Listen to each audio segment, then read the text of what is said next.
Okay, emotional regulation, coping strategies. So connecting between the executive function and the ADHD, there are coping strategies.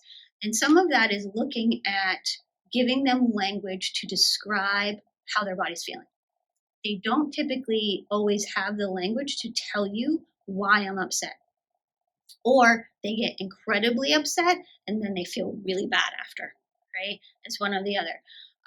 And so working with somebody that can help give you the language and the tools, there's a lot of systems out there that can help with emotional regulation.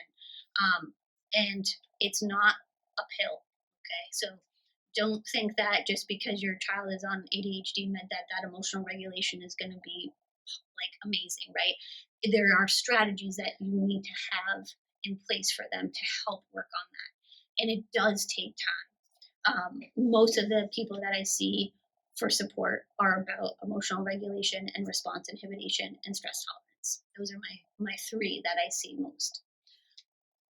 Techniques for fostering intelligence and resilience in students is one of the things you guys can do at home too is story mapping. And what that means is like, okay, do you remember when we had this situation?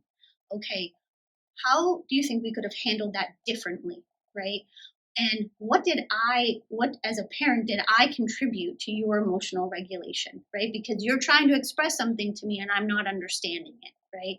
Or your friend isn't understanding what you're experiencing side, because there's something that hits that red button that creates that emotional dysregulation, and trying to figure out what are those trigger points. Why is that happening?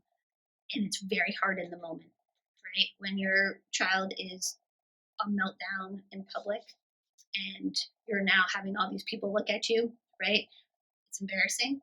You wonder what people are saying, right? And all you can do is be like either frustrated, raise your voice, or be able to console them.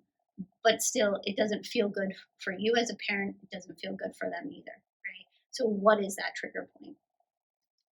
Does anyone have any questions before I move on? Because I kind of gave you a little bit of information, stuff on that one. We do have a few minutes for questions in a minute.